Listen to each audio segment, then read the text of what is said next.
ternyata banyak yang busuk di jalan, rusak di jalan. Setelah ditemukannya era perubahan transportasi, ini lebih cepat loh. Kok cuma 1 jam 2 jam barang kita sudah pindah tempat ya, dan terjadilah satu bisnis yang luar biasa. Komunikasi hubungan. Makanya negara-negara yang maju, kita lihat Amerika, yang pertama dia hidupkan adalah buat jalur transportasi. Dan di Indonesia juga kita lihat sekarang kita mulai bangga pembuatan jalur transportasi. Hampir semua daerah di Indonesia di jalan-jalan tol ini sudah luar biasa kita lihat ya. Apalagi sekarang dari Sumatera sampai Aceh sudah mulai tembus ya. Jakarta sampai Madura sudah tembus. Ini luar biasa sekali ya. Yang dulu memerlukan 4 hari, 3 hari, 2 hari, sekarang dengan 1 hari sudah bisa sampai di tempat ya. Tergantung kecepatan kendaraannya dan waktu istirahatnya segala macam. Nah, dari era 2 ini, begitu dia pindah ke era 3, di mana terjadi suatu perubahan yang sangat-sangat luar biasa, mulai dikenalnya dengan sistem komputerisasi. Nah, komputerisasi ada di sini, di era 3 ini harus ada suatu jembatan ya. Kalau saya ingat waktu saya kuliah dulu ya, dari mulai mesin ketik biasa, terus mesin ketik elektrik, wah itu udah bahagia banget. Tapi tiba-tiba terjadi perubahan dengan menggunakan komputer. Tapi komputer nggak komputer kayak sekarang. Kalau dulu pakai DOS, pakai WS ya, masuk DOS dulu, sistem kerjanya tariklah, masukin WS, baru kita. Dan sekarang dengan luar biasa.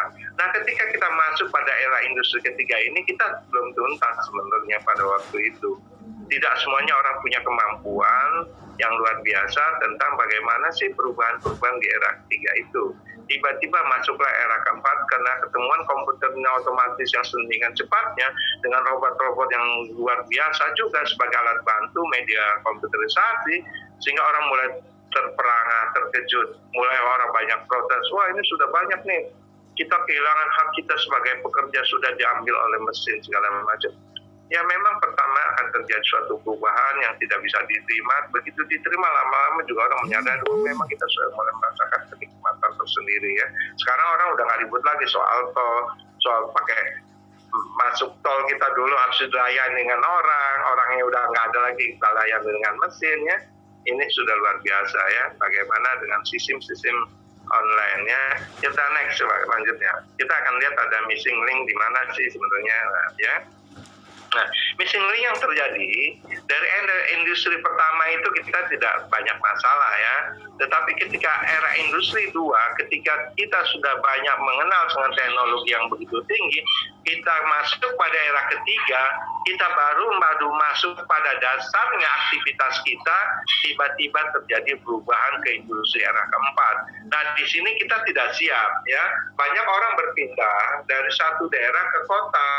Begitu tiba di kota tidak punya bekal tentang bagaimana sih kehebatan daripada orang sekarang kerja itu dengan menggunakan komputerisasi. Ini dia tidak menguasai, sehingga apa?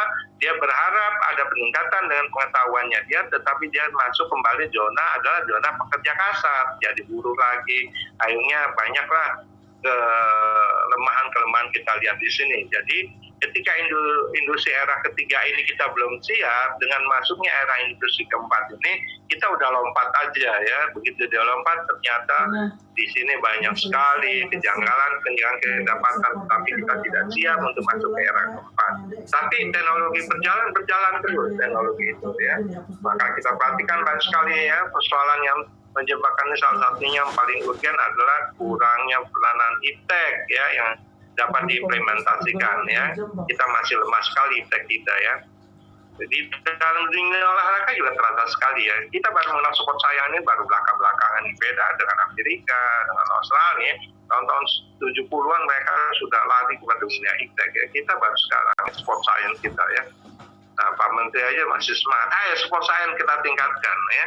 Ayo, apalagi harusnya sport tourism ya, kita tingkatkan sport tourism. Apalagi ya, kita tingkatkan lagi sport industri. Nah, kita mulai lagi di era industri ini. Nah, kalau di era industri ini kita tidak mampu menciptakan sesuatu yang sangat luar biasa, kita akan tergilas juga dengan masyarakat luar ya. Semuanya alat elektronik kita selalu didatangkan, mau dari Cina kayak, mau dari Jepang kayak, maupun dari Amerika dan negara-negara maju. Mereka menjual ke kita, kita hanya membeli. paling kita hanya merakit memperbaiki yang kecil-kecil saja. Tapi nggak apa-apa, asal itu transfer of knowledge-nya dalam transfer of science-nya diberikan kepada kita, itu akan lebih baik.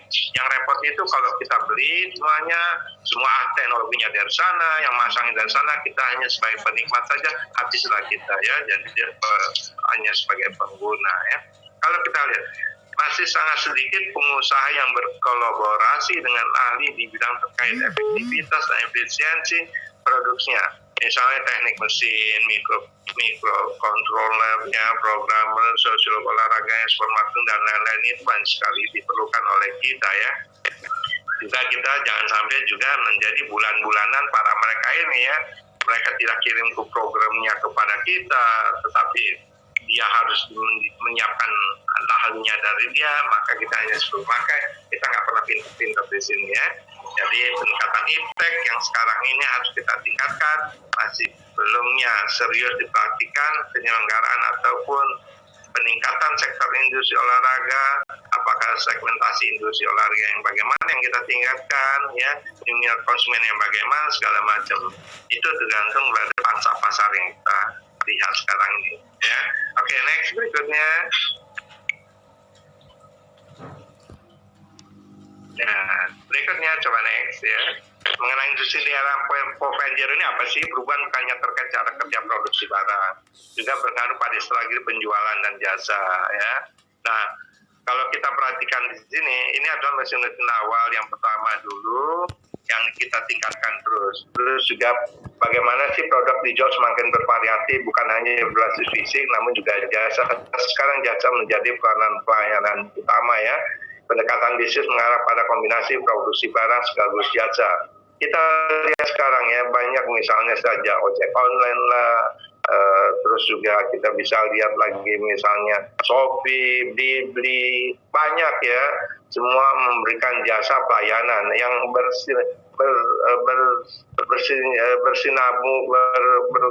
berhubungan erat dengan antara barang dan jasa. Beli barang ada yang mengantar, ada komisi, ada yang cek barang segala macam. Ini satu rangkaian yang sangat luar biasa sekali ya. Ini salah satu servis memberikan pelayanan kepada manusia, bahwa manusia itu adalah sesuatu yang sangat luar biasa mendapatkan barang-barangnya.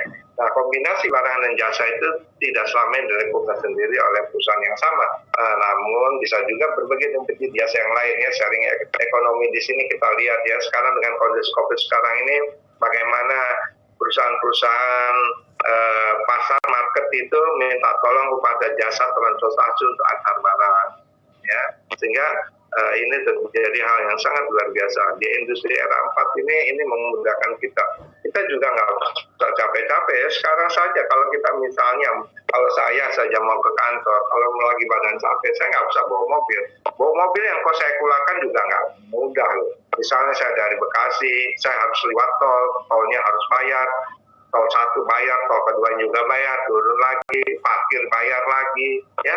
Hampir kalau dari Bekasi itu keluar uang sekitar kurang pergi sekitar 70 sampai 80. Ketika saya naik Grab itu sekali jalan cuma 60.000 ya. Nah, artinya tidak terlalu berbeda dengan pengeluaran kos yang kita siapkan untuk bawa kendaraan sendiri. Maka sekarang ini dengan jasa online ini juga sangat membantu kita semuanya ya. Oke, next berikutnya kita lihat lagi ya. Ini adalah sejarah tentang industri ya. Yang pertama itu industri awalnya itu apa saja sih? Coba kita lihat lagi next. Berikutnya keterangannya kita ada di situ ya. Nah, ini adalah mesin-mesin awal revolusi industri mengacu pada dua hal ya. Perubahan teknologi, pembuatan barang, perubahan kehidupan sosial, ekonomi masyarakat dunia. Dan di sini mulai nanti terjadi konflik ya, di mana sebagai pengusaha dan sebagai pelaksana pergerakan barang juga terjadi gesekan-gesekan ya. Oke, next berikutnya. Nah, berikutnya kita lihat coba lagi dari handmade ke mesin ya.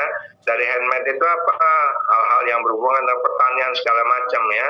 Dulu orang memanen jagung itu orang memetik satu persatu, kalau lahannya cuma 2 hektar lumayan.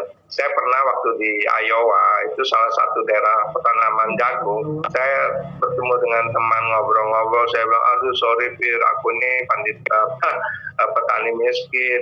Petani miskin? Apa yang kamu bilang miskin? Artinya apa sih?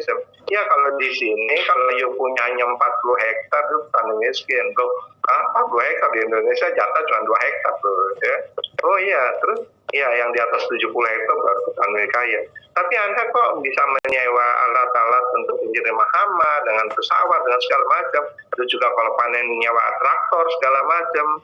Ya itulah salah satu untuk percepatan, untuk mesin ini bisa bekerja membantu kami. Oh, di situ terjadi suatu perubahan dari handmade ke mesin ya. Begitu suatu ketika saya diajak waktu memetik jagungnya, yang saya terkejut lagi di mana jagung-jagung, butiran jagung itu keluar sendirinya, bongkolnya udah terpisah. Dan ketika bongkolnya terpisah dengan batang-batang jagung dan daun jagung itu sudah digincang di dalam mesin tersebut, sehingga dia keluarlah seperti kayak ambal ya di belakang mesin tadi. Terus saya bilang, ambal, yuk nanti ambal ini kita berikan sebagian adalah untuk musim dingin, di mana kita akan memberikan fasilitas makanan kepada hewan-hewan liar. Oh begitu ya, baik sekali ya mereka ya. Terus yang sisanya kita jual katanya. Nah akhirnya satu ketika saya diajak ke rumahnya. Benar saja saya lihat ada kalau sudah musim dingin itu binatang-binatang itu yang dari hutan lah masuk ke pedesaan, masuk kepada rumah-rumah masyarakat, dia minta makan. Saya lihat ternyata juga disiapkan tempat makanan hewan-hewan tadi. Kita lihat dari balik kaca, dia nggak lihat kita lihat itu binatang, jadi binatangnya nggak takut ya, dia makan seenaknya segala macam. Nah inilah satu interaksi bahwa manusia itu juga tidak boleh rakus kalau sudah bisa mendapatkan suatu rezeki yang Allah berikan kepada manusia. Dan dipikirkan juga hewan-hewan lain yang membutuhkan makan. Pada saat musim salju dingin, mereka sulit sekali cari makan. Oleh karena itu, pemberian kepada pemahaman kepada masyarakat untuk bisa berbagi kepada hewan-hewan yang ada di sekelilingnya itu sangat luar biasa sekali ya. Jadi mesin-mesin itu membantu manusia untuk menciptakan hasil produksi yang lebih tinggi, tapi juga manusia juga harus membayar. Di dalam agama itu harus bayar zakat ya, baik agama Kristen, Islam, agama Buddha, semuanya tentu ada yang harus. Nah zakat-zakat ini harus kita keluarkan untuk memberikan kepada orang-orang yang memerlukannya ya. Ini luar biasa sekali. Next berikutnya. Oke, kita tulis. Nah, perubahan revolusi industri ya, kita lihat ini terjadi di beberapa negara ya. Misalnya revolusi agraria di dalam abad ke-16, perkembangan ilmu inovasi teknologi, struktur masyarakat berorientasi pada perdagangan, habilitas politik dan mantap, kekayaan sumber alam dimiliki oleh Inggris luar biasa, perkembangan paham ekonomi liberal, luas kebutuhan jajan yang dimiliki Inggris. Nah ini terjadi dilihat ya, revolusi industri Prancis ya, revolusi industri di mana terjadi juga gesek-gesekan antara kaum borjuis dengan kaum proletar ya, di mana konflik terjadi antara buruh dengan majikan ya, sehingga di sini keinginan, wah enak banget dong kita yang kerja masa yang dapat duitnya dia. Nah dia tidak tahu memimpin suatu manajemen itu tidak mudah, harus punya pengetahuan yang tinggi juga, tidak supaya jangan sampai kolaps ya. Tapi ini semua bisa diatasi. Lama-lama hasil revolusi Indonesia orang mulai berpikir positif bahwa memang kalau orang yang punya nilai pengetahuannya lebih tinggi mendapatkan hasil yang lebih baik itu sudah wajar ya. Nah ini. Oke, next berikutnya yang seringnya kita lihat lagi coba. Dampak perkembangan revolusi industri, perubahan sistem perekonomian di dunia yang sangat luar biasa, sosial kemasyarakatan juga luar biasa, lahirnya paham-paham baru dengan kapitalisme sosialis ya, ini menjadi landasan beberapa negara ya, timbul imperialisme modern ya, inginnya usaha-usaha yang dapat meningkatkan daripada eksisnya suatu negara. Berikutnya juga kita perhatikan lagi adalah, coba Mbak berikutnya, coba kita lihat. Nah, perkembangan revolusi industri ya. Nah, era revolusi industri kita lihat ya, mulai dari Isaac, Metrit, Singer ya, mesin jahit. Orang dulu dari menyulam udah mulai masih menjahit. Blaise Pascal ya, mesin hitung ya, zaman Zaman dulu bagaimana kita menghitung mulai dengan hitung-hitungan pakai papannya Pascal, terus kita pakai mesin hitungnya Cina ya, sampai kepada mesin sekarang dengan komputerisasi luar biasa ya. Dan suatu mesin Watt ditemukannya itu merubah terjadinya suatu era industri, perubahan yang sangat besar sekali ya. George Stephenson menemukan transportasi ya, lokomotif ini juga mengangkat barang-barang yang harusnya seminggu cukup dengan 1 hari, sehingga banyak sekali bisnis mulai terjadi di sini, produk-produk laku yang bisa dikembangkannya. Nicholas Joseph, Tekno, dan Pancis maupun Google, Daimler ya, bagaimana menyiapkan mobil-mobil ya dengan tenaga uap, akhirnya dengan bensin sekalian. Sekarang ini dengan listrik ya, bagaimana pabriknya Henry Ford sampai sekarang nggak masih bertahan. Sekarang orang sudah maju pada hemat energi menggunakan listrik ya. Oke, next berikutnya kita lihat lagi. Ya, industri olahraga itu apa sih? Sebenarnya adalah orang bisnis yang terlibat di dalam memproduksi, memfasilitasi, mempromosikan atau mengatur kegiatan yang berfokus pada olahraga. Pasar di mana bisnis dan produk itu ditawarkan kepada pembelinya terkait dengan olahraga dan mungkin barang jasa orang setempat atau gagasan. Industri olahraga ini tanpa kita sadari terjadi suatu komunitas di mana berkumpulnya semua orang ingin melihat satu kesan dan pesan dari hasil event-event kegiatan yang ada. Makanya kita lihat ya, kalau ada contohnya aja SEA Games kemarin ya, di SEA Games kemarin di Malaysia ya, kita sampai ke sana terus kita juga berburu produk-produk yang ditawarkan, apakah jaket, apakah kaos, training, tas, sesuatu cendera mata yang kita bawa pulang oleh-oleh untuk membuat satu kebanggaan.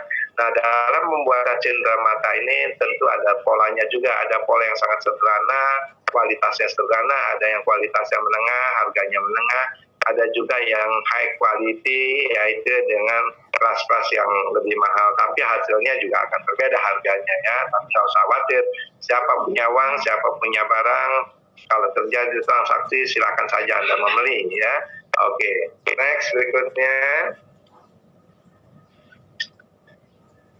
Faktor mempengaruhi industri olahraga itu apa saja sih? Yaitu masyarakat itu sendiri. Ya, ada kegiatan mana tergantung event yang akan diadakan itu apa. Nah, kalau menciptakan suatu event, ya harus juga kerjasama dengan produk-produk yang ingin dijual. Kalau produknya basket, ya banyaklah menjual produk-produk basket, kaos-kaos basket, permainan basket, cendera mata basket. Jangan yang lain nanti nggak laku ya. Kecuali yang sifatnya multi ya, yang bermacam-macam. Tapi kalau misalnya tempat-tempat kompetisinya itu ya, banyak juga wisata olahraga, hiburan olahraga. Nah, berikanlah keciri khas satu daerah ya, dengan kebanggaan satu daerah tertentu ya. Kadang-kadang satu daerah itu punya kebanggaan favorit. Apakah negara itu sudah terfavorit karena bola basketnya, atau karena bisbolnya, atau tergantung ya. Indonesia kenal apanya, apa sepak bolanya, itu sangat luar biasa ya. Jadi tergantung kita untuk dapat meningkatkan daripada komersialisasi, penciptaan olahraga yang bagaimana industri jasa dan bisnis juga dilakukannya. Banyak sekali juga pada saat pelaksanaan event-event yang dilakukan antara barang-barang olahraga dengan industri itu harus ada kerjasama. Makanya panitia, suatu event-event kegiatan apakah sifatnya nasional, internasional, berkolaborasilah dengan perusahaan-perusahaan, bisnis-bisnis, pabrik-pabrik yang menciptakan produk-produk apa yang bisa kerjasama dengan panitia. Biasanya ada aturan yang artinya sekian-sekian yang harus diberikan kepada panitia, sekian-sekian yang akan diberikan kepada pajaknya, sekian-sekian untuk keuntungannya. Dan ini harus dibuat sedemikian rupa ya. Dan berikutnya juga biasanya tentunya daripada pelaksana event-event kegiatan ini maupun para pengusaha-pengusaha yang ada, kalau ingin melakukan suatu event terbesar di situ, hendaknya juga dia melakukan suatu kegiatan-kegiatan yang bisa membantu masyarakat beraktivitas ya. Misalnya ada kegiatan di dalamnya itu ada pertunjukan misalnya pertunjukan senam ritmik, pertunjukan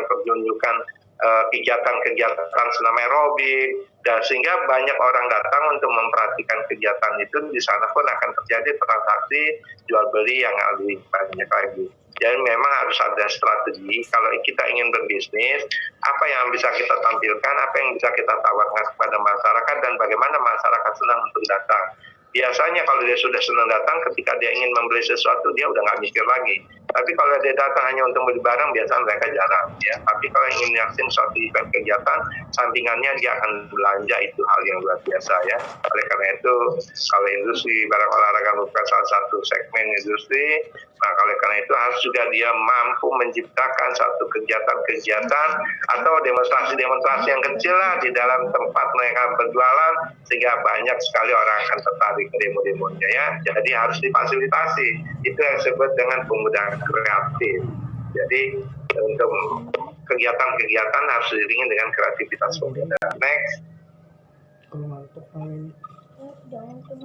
Tren segmentasi industri olahraga mencakup stadium, venue, sport tourism, outdoor adventure, water sport ya.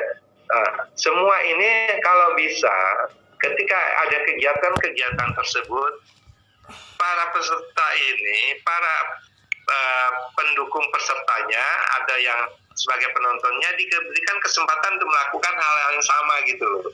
Sehingga mereka senang, ada event-event tidak sama, tapi di tempat itu dibangunkan hal-hal untuk mereka melakukan. Misalnya kita di tempat panjat tebing ya misalnya, buatlah tempat panjat tebing yang sederhana, yang pendek, sehingga orang bisa melakukan juga di sana ya, dengan shifting yang harus diamankan ya. Karena apa? Kalau kita orang datang ke tempat kita, itu mereka juga akan senang. Kalau sudah senang, mereka akan bayar berapapun yang diminta oleh panitia ya. Jadi itu adalah strategi dari segmen industri untuk menciptakan bagaimana aplikasi langsung orang melakukan kegiatan di tempat dia bahkan berbelanja ya. Oke, next. Oke, Prof, boleh diselingin sama pertanyaan ya? Oh, boleh. Gini. Ini Mbak, ini masanya PowerPoint-nya banyak sekali, nggak apa-apa diselingin. Cuman nanti diingetin sampai jam berapanya Mbak ya? Oke, siap Prof. Oke. Silakan. Nah, ini kan sekarang masa pandemi kayak gini nih Prof. Kira-kira ini pertanyaannya dari Nova Saputra nih.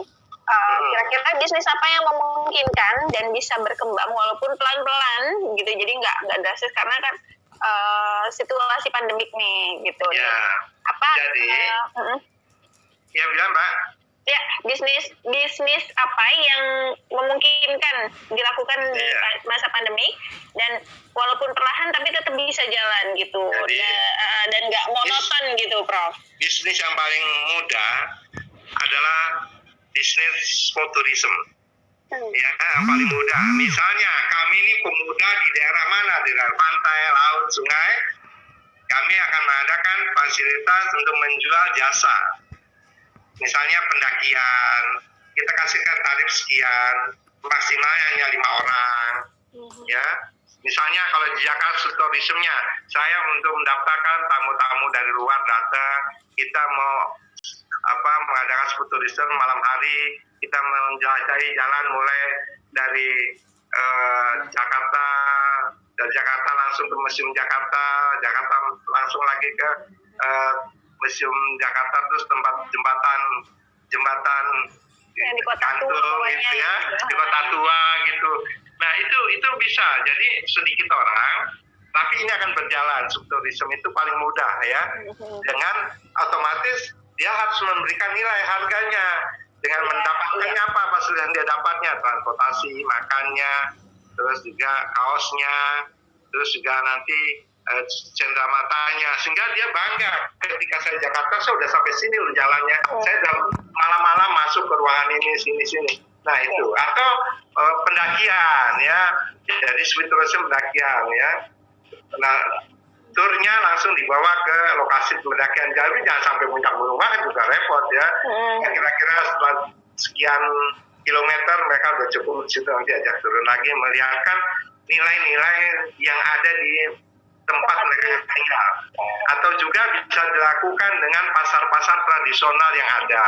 Tapi juga harus hati-hati kalau pasar ini sangat situasi COVID ini, tapi saya bilang sih dihindarkan saja dulu kalau pasarnya. Tapi yang akan kita tawarkan ada lagi adalah misalnya di Bromo itu juga luar biasa kalau kita lihat ya, perjalanan malam hari. Jadi mereka satu paket mulai dari busnya, makannya, segala macamnya, ya, sampai mereka pulang semuanya. Itu dalam stop tourism. Tapi dalam acara-acara lain juga bisa lakukan industri-industri dengan masyarakat yang sudah stabil.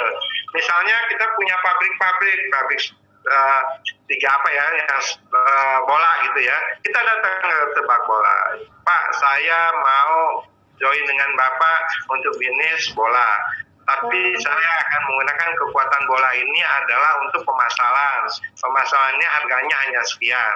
Oleh karena itu saya beli ini, saya akan pasarkan dengan pasaran sekian. Nah nanti dia bisa lagi, Bapak punya barang yang bisa kami pasarkan apa saja, biasa mau ya. Ini. Bisa nggak tahu harganya? Ini. Berapa komisi yang saya bisa dapatkan kalau saya misalnya menjualkan barang dengan harga yang Bapak tentukan? Oh kamu dapat sekian, baru kita bisa pasarkan melalui online, ya. Nah itu juga kita nggak punya uang, nggak punya modal, tapi kita punya kreativitas, ya. Nah kita datang lagi, misalnya juga kita datang punya teman dan segala macam. Wah saya mau ke pasar baru nih, pasar baru kita lihat terus semuanya kita foto, kita bilang mana, saya mau jualkan produk Anda melalui online.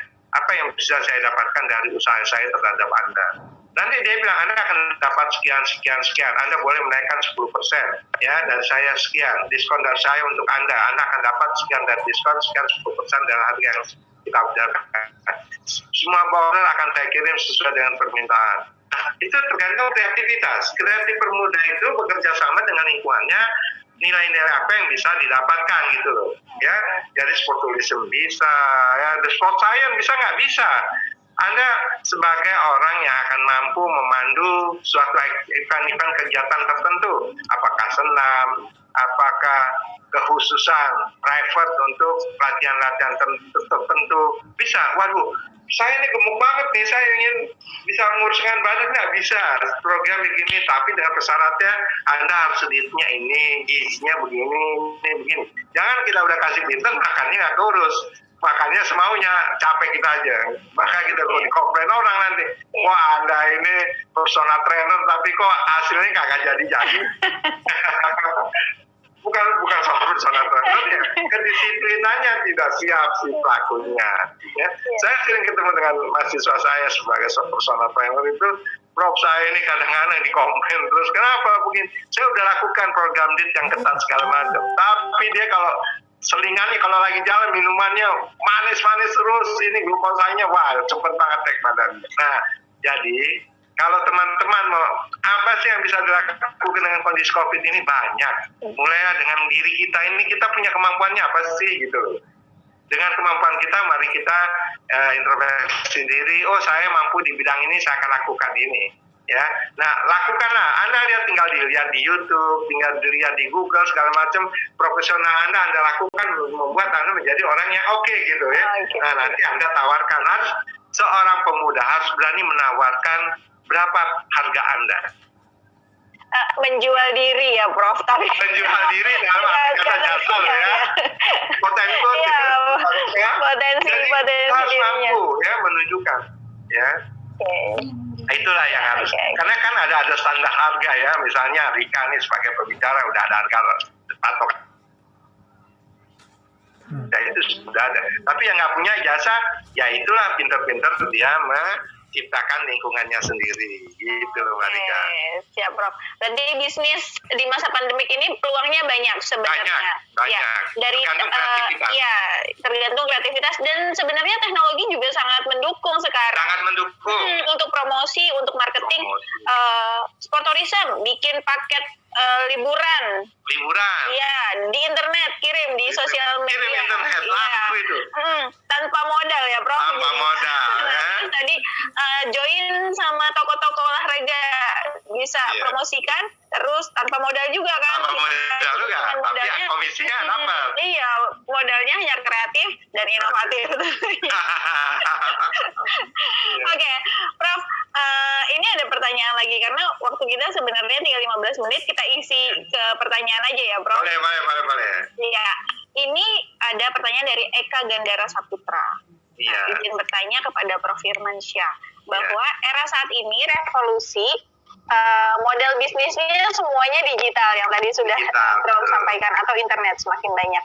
Diperlukan langkah preventif agar persaingan tetap stabil. Nah, yang ingin ditanyakan adalah langkah preventif seperti apa supaya bisa menjaga bisnis stabil dan nggak kalah saing gitu, Prof. Ya, saya pernah melihat di TV itu ada iklan, bukan iklan ya, harga suatu benda, ya. Jadi di situ tampil sadar dia mengontrol. Dari beli harganya misalnya AC sekian, itu harganya 1.200.000. Nanti dari perusahaan lain itu menawarkan harga 1.100.000 sekian. Sekarang tambah lagi 1.200.000. Nah itu secara tidak langsung promosi dan mengendalikan harga. Jadi orang kalau dipublish dengan sistem online sekarang, orang tahu ketika saya tahu, saya mau belinya di mana? Saya mau belinya di Blibli. Enggak, saya mau belinya di mana? Di Bukalapak. Saya mau belinya di Shopee. Kenapa? Iklan di TV sudah diumumkan dari 7 produksi besar, harganya itu bervariasi. Jadi saya tinggal pilih, saya mau beli di sini harganya lebih murah. Ya. Nah itu salah satu kontrol di masyarakat. Yang kedua adalah kejujuran dari para pengusaha itu sendiri. Jangan mengecewakan orang ketika beli barangnya bagus ternyata tidak bagus. Karena ingin mencari keuntungan yang berlebih. Sehingga dia barang-barang yang tidak bagus dia katakan bagus. Gitu ya. Berikutnya juga adalah yang harus dipahami, mulailah buka jejaring. Kalau berbisnis itu jangan sendiri-sendiri. Ya, kita contohnya saja. Jangan Anda berbisnis di satu tempat hanya itu sendiri. Misalnya kita perhatikan, ada orang jualan alat-alat motor, cuma Yamaha sendiri, ya, yang datang cuma Yamaha. Padahal orang punya motor macam-macam, ada Suzuki, ada Sumai. Kalau perlu berjejeran dengan teman-teman kolek, lu apa? Suzuki, oke, Yamaha ya. Lu apa? Honda ya, bikin. Jadi deretan situ nanti komplit semua motor jenis apa aja ada. Begitu orang semua dapat pikirannya, di jalan A itu semua motor ada. Nah itu adalah salah satu strategi bersama, market bersama. Karena kalau market bersama itu akan memudahkan orang berkumpul pada satu titik. Ketika udah satu titik itu akan timbul bisnis lain, aksesorisnya akan keluar. Aksesoris keluar akan timbul lagi apa? Tukang makan keluar, tukang minuman keluar, ya. Akhirnya satu komunitas masyarakat banyak, memutar uangnya akan lebih mudah. Daripada dia datang hanya satu tukang Yamaha, yang makan nggak ada, yang nggak ada, yang lamun, dia tidur di situ, udah boring, bosan, besok dia nggak mau gitu lagi. Nah itu salah satu strategi. Apa sih yang bisa kita lakukan adalah membuat satu market pasar yang keragamannya serupa, tapi dampaknya akan terjadi kepada lingkungan, membuka kesempatan bekerja untuk mendapatkan uang, gitu loh Mbak. Oke.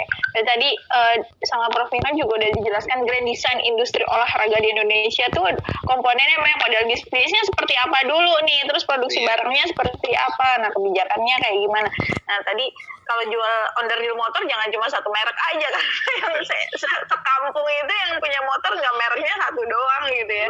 Jadi variasi seperti itu, sama kayak buka toko buka rumah makan, menu yang disajikan itu cuma satu gitu, nggak ada variasi menunya, jadi bikin bosan.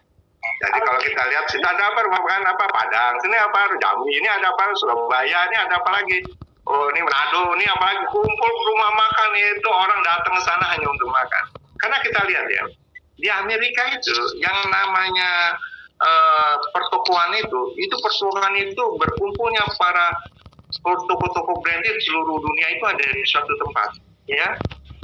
Misalnya di salah satu di dekat New York ya, namanya Hariman ya, itu ada yang Polo sendiri.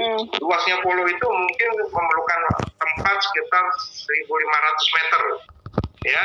Terus nanti ada lagi Levi's, ada lagi bla bla bla bla, ada ratusan perusahaan branded yang ada di sana untuk membuka toko. Jadi dia tempatnya berapa hektar di situ diperlukan. Tapi semua orang itu di luar kota. Orang mau belanja udah pasti ke sana gitu. Nah, orang mau datang ke sana tujuannya belanja. Bahkan turisme juga dibawa ke sana. Dan juga diskonnya enggak bohong-bohongan tuh diskonnya, bener-bener diskon. Kalau kita kan banyak up-to-nya. Kalau dia diskon 50% ya 50%, nggak pakai up-to ya.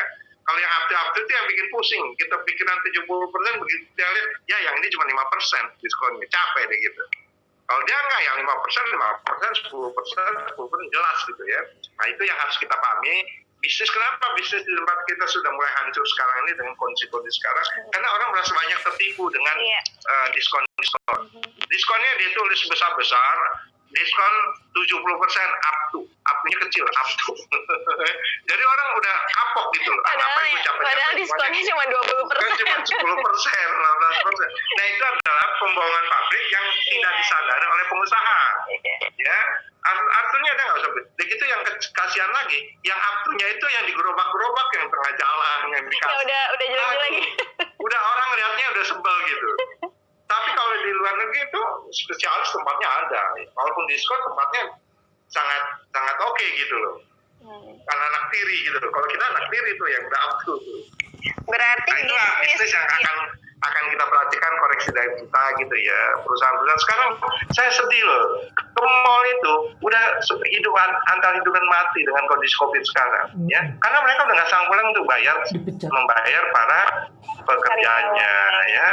Oke lah dia sharing pendapatan masalah tempat bisa-bisa aja ya. Pokoknya dapat sekian persen lo bayar. Tapi kalau untuk karyawan kan nggak bisa, harus tiap hari dia harus makan, harus dibayar. Nah, kita sedih ya. Anda tahu ketika era industri 4.0 itu perusahaan-perusahaan besar di Amerika tuh belum tikar banyak ya apalagi apabila hal-hal yang membuat mereka juga tidak bisa berbuat apa-apa. Oke, baik. Ya, baik. Berarti bisnis itu juga harus jujur ya, Prof. Jangan sampai nipu ya, supaya customer atau pelanggan tuh tidak kecewa. Kayak tadi yang disampaikan di awal sama Pak Nigara, kekecewaannya pengguna bola itu di Piala Dunia itu karena ulah kita sendiri sebenarnya udah dibilang nggak boleh di cloning, tetap di cloning gitu, akhirnya jadi stop kerjasamanya gitu. Sayang sekali ya Prof sebenarnya. Dan oke, baik Prof Firman, terima kasih banyak. Ini waktunya sangat padahal materinya sangat luar biasa, gimana kita bisa melakukan pengembangan industri olahraga, banyak aspek yang mempengaruhi dari sosiologi olahraga, gimana marketingnya, bagaimana manajemennya, terus teknologinya juga. Sekarang teknologi olahraga banyak support dan bisa dimanfaatkan sedemikian rupa gitu. Dan promosi olahraganya melalui media olahraga hiburan seperti yang dilakukan oleh Abang Chris John. Melalui TV, dan sekarang dipermudah lagi dengan sosial media yang banyak sekali gitu. Nah, teknik dan olahraga melalui efisiensi produksi dan kualitas produk dan venue-nya gitu untuk event-event olahraga. Nah, ada lagi industri olahraga di bidang manajemen olahraga, yaitu penyelenggaraan event nasional dan internasional serta kompetisi di berbagai cabang olahraga yang dilakukan klub maupun sekolah-sekolah. Biasanya sekolah-sekolah juga ngadain. Pasar itu juga bisa diikuti. Iya. Itu anak-anak tuh seneng biasanya kalau misalkan ada kegiatan apa terus dijual merchandise, terus mereka seneng. Itu padahal maksudnya itu masuk ke industri olahraga juga. Olahraga tuh. Souvenir, merchandise gitu, mereka seneng. Oh, habis kegiatan ini dapat kaos ini, beli di sini itu. Dari hal kecil bisa semakin besar di kancah internasional tentunya. Nah, industri juga selain tadi sosiologi olahraga, nah bagaimana memproduksi, mempromosi, memfasilitasi, dan menyelenggarakan. Baik, Prof Firman, terima kasih banyak untuk materinya. Terima kasih, Mbak Rika. Sharingnya, kita semakin terbuka lagi wawasan. Sebenarnya masih banyak yang harus dibahas ini karena industri di era industri 4.0 yang mau masuk juga 5.0, apa kita siap? 4.5 sekarang udah mau masuk gitu. Iya, apalagi kita siap gitu dengan persaingan yang lebih luar biasa lagi. Sekali lagi terima kasih Prof Firman, selamat siang. Terima kasih Mbak Rika. Terima kasih pada teman-teman pendengar semuanya ya. Kalau memang nanti kita ketemu satu ketika boleh bertanya lagi langsung gitu ya, karena ini keterbatasan waktu ini. Sekian, terima kasih pada teman-teman semuanya, para narasumber, para pimpinan Menpora. Ini adalah satu pencerahan di mana sangat baik sekali, minimal kita dapat bersilaturahim walaupun jarak jauh. Salam kenal Firman Fadli dengan teman-teman semua. Assalamualaikum warahmatullahi wabarakatuh. Waalaikumsalam warahmatullahi wabarakatuh. Terima kasih Prof. Firman. Ya, Mbak Rika. Kita sudah bahas tadi bagaimana perkembangan industri olahraga di Indonesia, terus kebijakan pemerintah dalam industri dan promosi olahraga, tentunya yang dilakukan oleh Kemenpora, terus industri bisnis olahraga dalam ekonomi kreatif, pembuatan grand design yang disampaikan oleh Prof. Firman. Nah, kurang lengkap kalau kita nggak tahu bagaimana strategi yang tepat dalam membangun bisnis dan industri olahraga. Kita akan dengarkan sama-sama materi keren dari Bapak Yano Irano, di mana beliau adalah Direktur PT Maestro Perkasa Sportindo. Bagi teman-teman yang sering berolahraga, khususnya olahraga bela diri, pasti udah nggak asing dengan nama Maestro. Beliau memulai bisnis dari tahun 2000 dan saat ini sudah menjadi distributor 16 merek internasional. Wah, keren banget. Nanti beliau akan berbagi kiat dan strategi untuk memulai bisnis olahraga.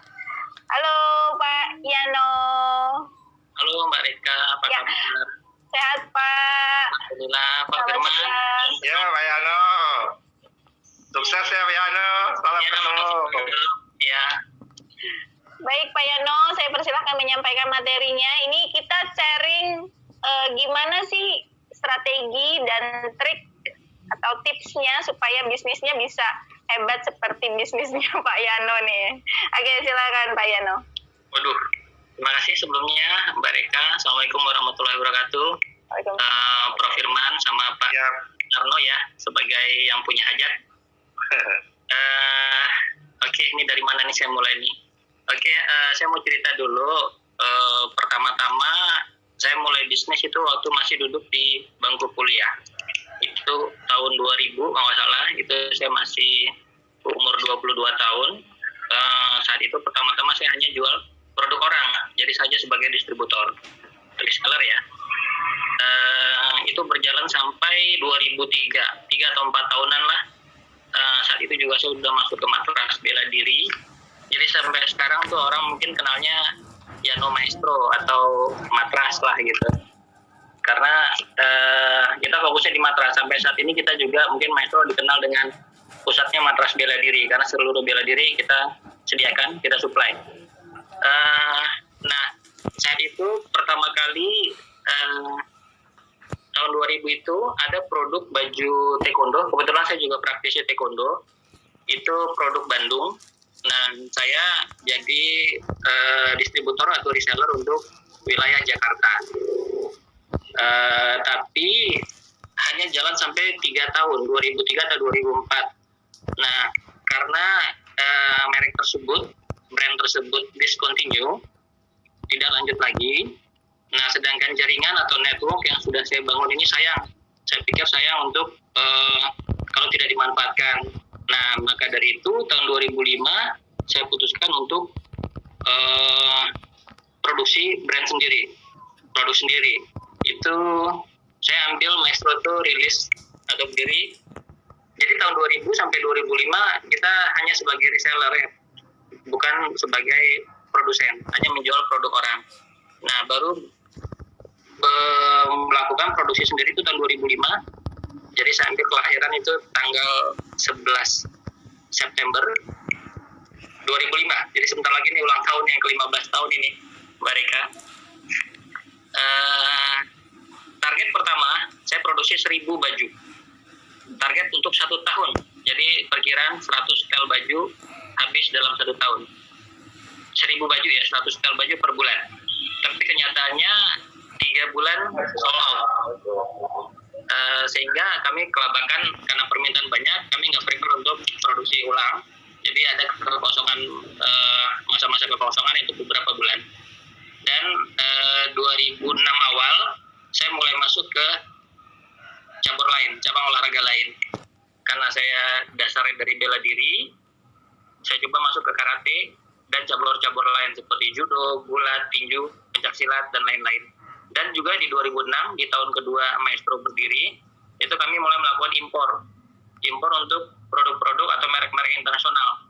Nah, di 2006 awal itulah kenapa kami melakukan impor, karena ada beberapa produk atau brand yang di beberapa event harus mensyaratkan pakai produk impor tersebut karena ada approval dari badan dunianya. Seperti kalau contohnya untuk sepak bola, itu bolanya harus FIFA approve kalau eventnya internasional, kalau mengikuti peraturan internasional. Atau bulu tangkis, itu karpet lapangannya harus yang approve dari IBF, seperti itu. Oke, 2006 itu kita mulai. Nah, berlanjut sampai sekarang, sampai alhamdulillah sudah 16 brand ya, 16 merek, terutama bela diri, kebanyakan bela diri karena saya berangkatnya dari bela diri. Tapi sejak 3 atau 4 tahun terakhir kami sudah masuk ke cabur di luar bela diri, seperti panjat tebing atau senam atau olahraga petang ya, yang sedang lagi naik daun ini sekarang. Jadi kalau seperti senam itu kita import dari Prancis, itu kebetulan. Dan sebagai informasi, kita brand-brand yang kita ageni di Indonesia itu rata-rata nomor 1 di bidangnya. Seperti tinju, kita mengageni merek Wessing. Mungkin kalau Bung Chris masih dengar ya, kita mengageni merek Wessing itu dari Cina. Itu di ring tinjunya itu mungkin paling bagus ya saat ini di dunia, ya, dipakai di Olimpik Rio, Asian Games 2014, Asian Games 2018 kemarin, juga di SEA Games Filipina 2019. Juga untuk senam kita pegang Gymnova dari Prancis, itu di beberapa olimpiade menggunakan Gymnova, kejuaraan Eropa, kejuaraan Afrika, dan rencana juga nanti Tokyo 2024 ya, Paris 2024, olimpiade berikutnya setelah Tokyo itu akan menggunakan Gymnova. Juga untuk karate, Arawaza itu dari Kanada, brand Kanada, itu nomor 1 di dunia. Mungkin hampir 70% atlet dunia kalau berlaga di internasional itu pakai Arawaza.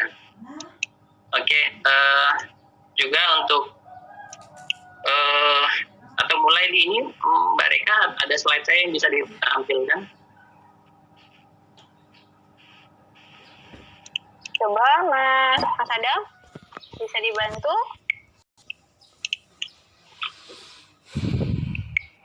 Ya.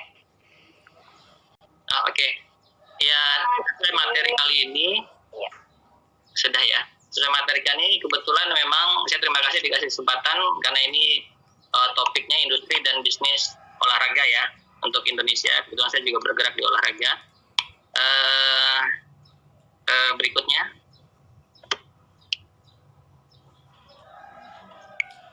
Nah, ini ada beberapa brand atau produk yang kita jalankan, kita jadi agen di Indonesia. Mungkin bisa dilihat di situ kebanyakan bela diri ya, karena seperti saya sampaikan tadi, kita berangkatnya dari bela diri, dan di bawah-bawah itu udah mulai masuk ke cabur di luar bela diri. Next, berikutnya. Nah, ini seperti saya sudah sampaikan tadi, ini summary-nya.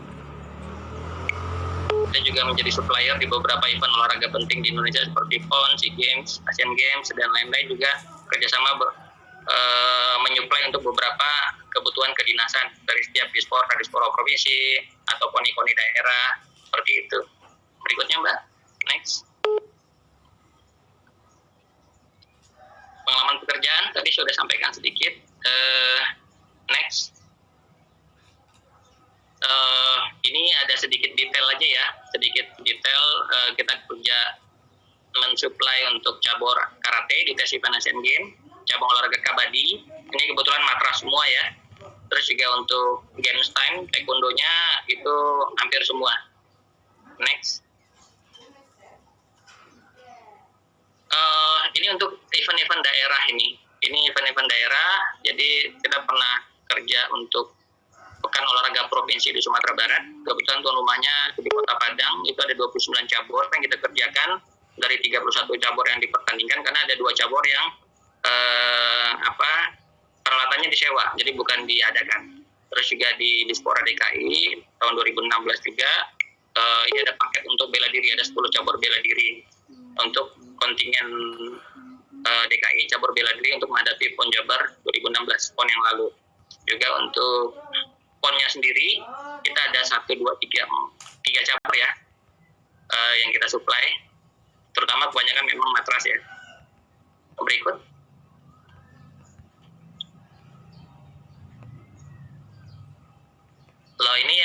update ya, yang paling terakhir itu di Porda Jabar, Jawa Barat, Kabupaten Bogor ada 54 cabur yang kita adakan, yang kita supply dari 58 kurang lebih cabang dipertandingkan, karena beberapa dialihkan ke sewa ya, atau mungkin seperti senam itu tidak diadakan di Bogor karena diadakan di Bandung menggunakan fasilitas ekspon, jadi tidak ada pembelanjaan. Terus juga akhir tahun lalu kita juga dapat pekerjaan untuk revitalisasi komplek Ragunan, olahraga Ragunan. Ya saya rasa sudah selesai ya sekarang ya. Kita dapat tugas untuk mensuplai beberapa matras terutama untuk ya terutama taekwondo, karate, gulat, tinju, judo, angkat besi dan senam. Kalau angkat besi platform ya, kalau senam itu satu set ya untuk PPOP DKI. Oke, berikut. Ayu Septia dipanggilnya apa? Nah ini saya bagi 3 ya, mungkin ini sebenarnya apa yang akan saya sampaikan ini standar aja, jadi bukan, saya rasa semua banyak yang lebih expert ya, cuman karena saya diminta berbagi, saya coba semaksimal saya. Yang pertama perencanaan, terus pelaksanaan, dan yang ketiga tuh hal-hal penting yang mungkin banyak dilupakan kalau menurut saya oleh teman-teman pelaku bisnis, dan ini justru hal penting ya. Oke, kita kupas satu persatu. Next, Mbak. PLH matematika Ibu Ali lah.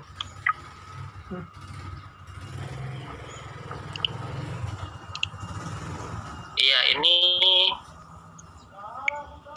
ya niat itu pasti niat ya, pasti kita niat dulu melakukan sesuatunya, pasti niat dan berdoa. Kalau nggak niat juga hasilnya juga nanti pasti nggak seperti harapan ya. Doa pasti, kalau kita beragama pasti berdoa ya. Next.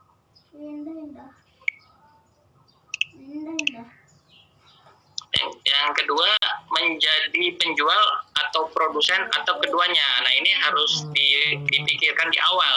Jangan nanti kita mau terjun ke bisnis ini, kita mau jadi apa? Mau jadi penjual atau produksi barang atau keduanya. Kalau penjual, contohnya itu keuntungannya pertama belum tentu kita bermodal, karena kita bisa jual barang orang seperti yang saya lakukan di awal.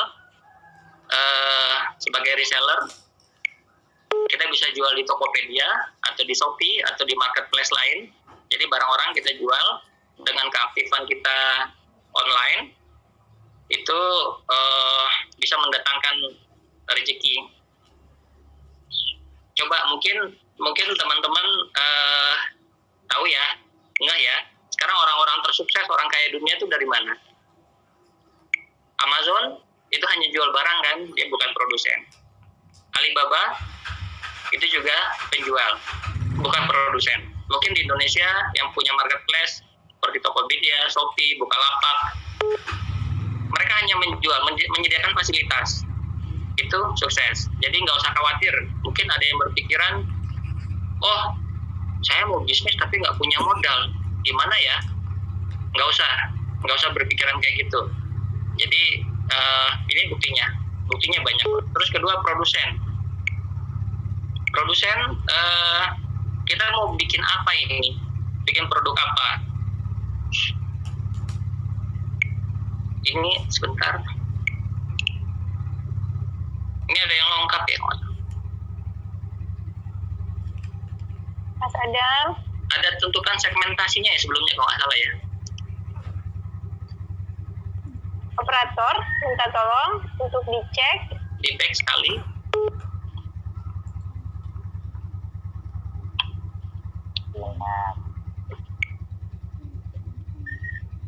Ya, jadi sebelum kita memutuskan itu,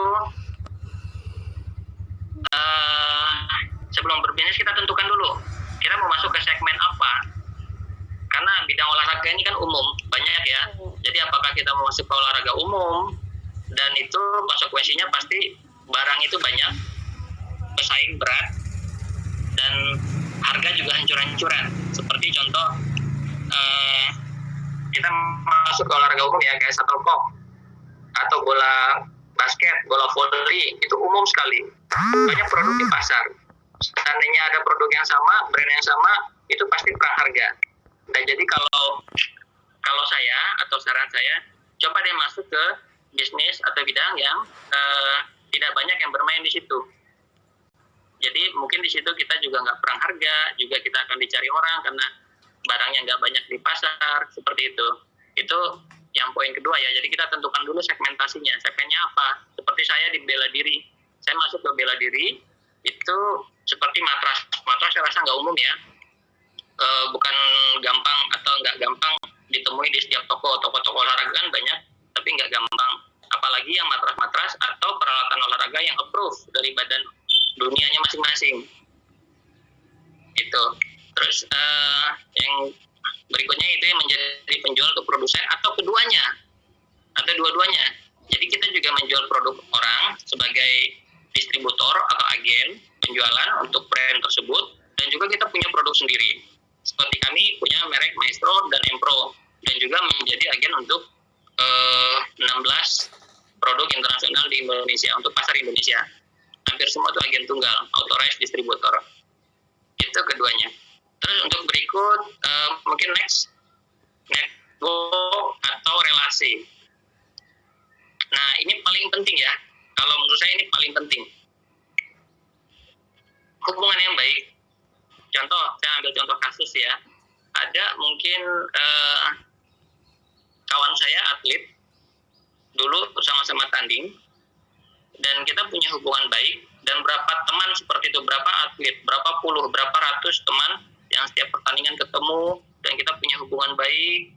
Dan kalau kita udah suatu saat kita masuk ke industri ini, kita baik menjual atau memproduksi barang, mereka juga bisa jadi sebagai agen pemasaran kita, tenaga pemasaran kita. Mereka kadang-kadang mereka sudah pensiun, mereka jadi pelatih di daerah masing-masing. Mereka jadi pengurus di daerah masing-masing. Mereka punya unit, mereka punya tempat latihan, punya murid banyak. Itu pasar yang besar, karena pasar yang besar itu biasa kurva, yaitu ke bawah, itu yang paling gemuk itu di bawah. Itu penting sekali. Begitu juga kebalikannya, kalau kita nggak gaul atau kuper atau sombong atau kita paling hebat, ya percuma, jadi bumerang buat kita. Itu network atau relasi, pentingnya hal tersebut. Terus untuk berikut product knowledge. Product knowledge next, bisa di next. Product knowledge itu atau pengetahuan tentang produk. Jadi kita harus tahu produk. Teknis masing-masing item, masing-masing produk itu kita harus tahu. Kalau kita nggak tahu, nanti konsumen nanya, kita jawabnya apa? Linglung nanti, apa nih yang penjualnya nggak ngerti apa-apa, nanti malah diketawain. Ya. Pedagangnya tidak meyakinkan gitu ya Pak ya? Iya, apalagi barang yang kita jual kan spesifik, jadi bukan barang umum. Seperti contohnya, kalau atletik, untuk cakram putra itu berapa kilo ya beratnya ya? Cakram putri itu berapa kilo ya? Itu kan berat. Itu kan nggak ngerti, itu masuk teknis ya. Atau misalnya matras taekwondo itu ukuran berapa ya standar pertandingannya ya? Ketebalannya berapa ya? Iya. Nah, atau misalnya untuk senam itu artistik putra itu apa aja ya kelasnya ya? Soalnya ada putra, ada putri. Itu kalau kita nggak ngerti, ya kita diketawain. Kadang-kadang kita juga dites sama orang, kita nggak ngerti, ya wassalam jadinya kan. Itu satu, product knowledge. Kita harus mengetahui produknya. Nggak apa-apa, ini mungkin kita nggak tahu di awal semua, pelan-pelan nggak apa-apa. Karena kita bukan Superman ya, atau bukan malaikat yang tahu semua ya. Nggak apa-apa, belajar. Kita belajar semua juga berangkat dari nol. Oke, itu untuk product knowledge atau pengetahuan tentang produk. Berikutnya, semangat ya, dan jiwa positif. Ya, kita pasti harus semangat. Kalau nggak semangat ya nggak usah jalan lah. Jadi buang-buang energi, buang-buang waktu, jadi useless ya.